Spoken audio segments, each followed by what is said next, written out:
Welcome to another wrap-up. Today we're doing the June wrap-up, so we're talking about all the books that I read in the month of June. If you don't already know, I have a review channel where I do weekly reading vlogs, just vlogging my spoiler-free thoughts of everything that I read week to week, as well as spoiler reviews for some of my favorite things that I read. So what I do for wrap-ups is just kind of a quick tier list to give you a quick summary of my thoughts for everything that I read, and if you're interested in more in-depth thoughts, then you can check out my review channel, or you can also look at the spreadsheet, which is linked in the description of all of my videos, and it keeps a spreadsheet of all of the books that I read and the links to the associated videos so you can really quick find them. So this month, I have 4 books that I completed this month and 2 that I started but I haven't completed, as well as a few volumes of manga. My tier list, I made up the names of the tiers as always. I'm not gonna use every tier in this video,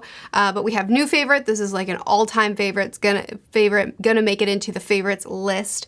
I have loved it, liked it, no comment, and boo. I won't be using boo this month. Super happy about that. So the first book that I completed this month is The Book That Wouldn't Burn by Mark Lawrence. This is a slow burn, environmental, very character-focused mystery following a girl and a boy who are trapped inside this labyrinth of a library. Time and space are played with in this book as the two characters try to figure out what's going on and try to navigate this area. There's animal companions that show up. There's a lot of thematic discussions presented, and definitely not everything gets answered in this book. So I liken this to Piranesi, if you've read that, and also the Hidden Library or Secret Library episode of Avatar. I really think it kind of catches both of those vibes. I am kind of in between liked it and loved it for this book.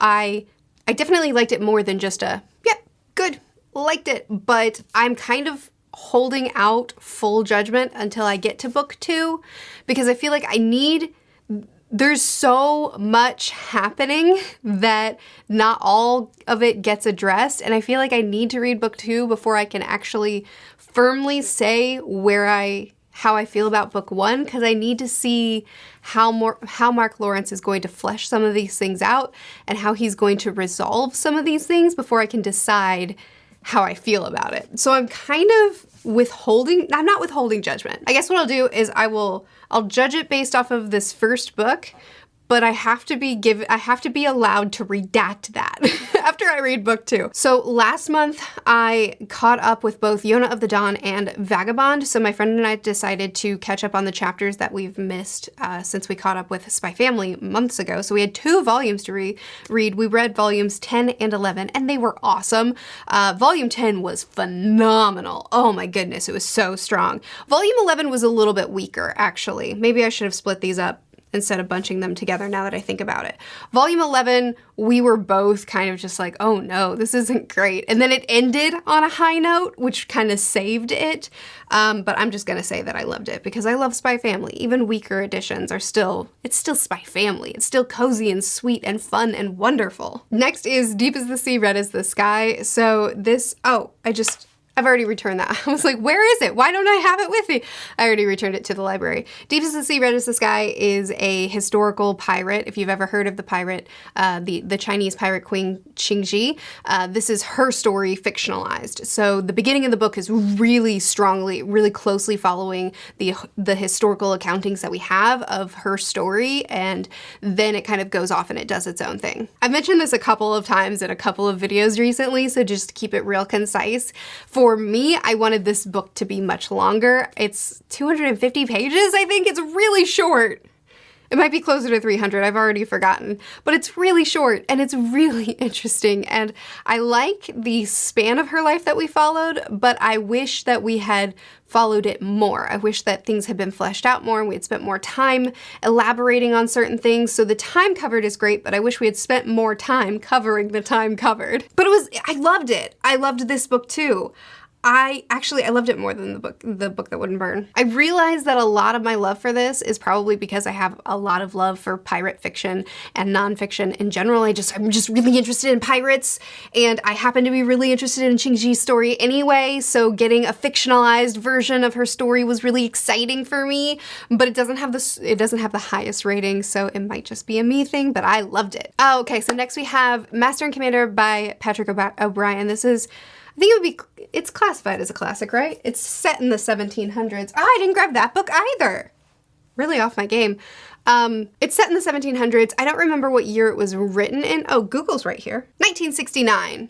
I don't really think that's a classic. Anyway, it's set in the 1700s and reads like it. It's really dry, which when I said that in another video, someone commented a nautical book being dry is kind of funny. You're right.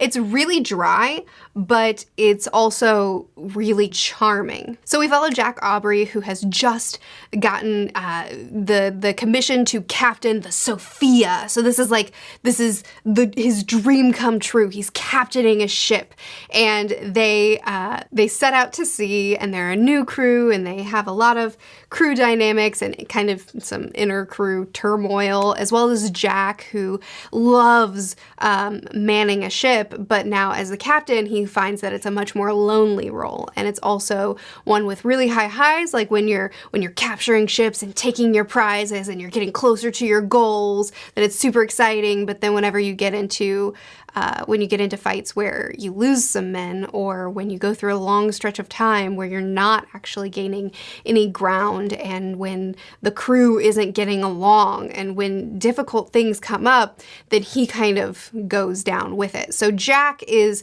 a really fun character to follow.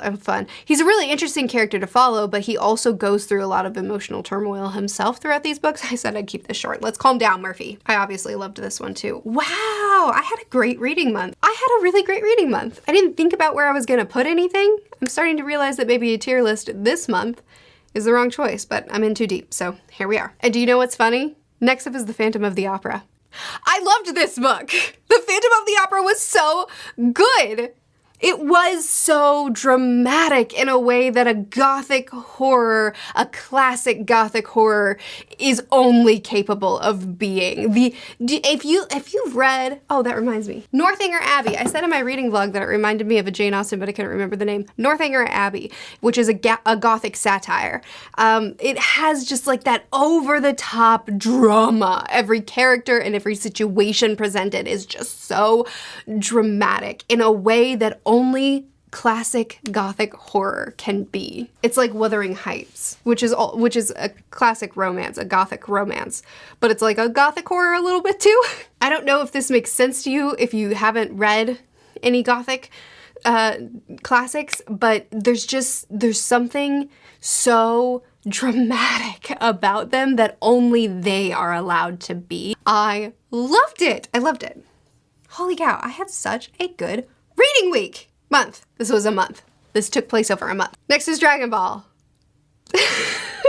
Editing Murphy popping in because I didn't love the way I explained this in the video. I've only read the first volume of Dragon Ball so far, and I have no idea how to feel about this series, because there are certain parts of it that are charming and adorable and chaotic and hilarious that I love. And there are other part of the humors that I really don't. And so far, at least in volume 1, both the charming, adorable, chaotic humor and the off-putting humor are very present. So I actually don't know how to feel about this so far. Okay, those are all the things that I completed, and I didn't complete Dragon Ball, I just completed the 1 volume of it, and I didn't complete Spy Family, I just completed 2 volumes of it.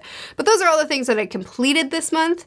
I also started Monster, which I don't want to talk to you about volume by volume because we're already doing discussions on those, but also because I think that as far as a video like this, it needs to be discussed as a series because it is a mystery and it's a psychological thriller, but it's also a mystery.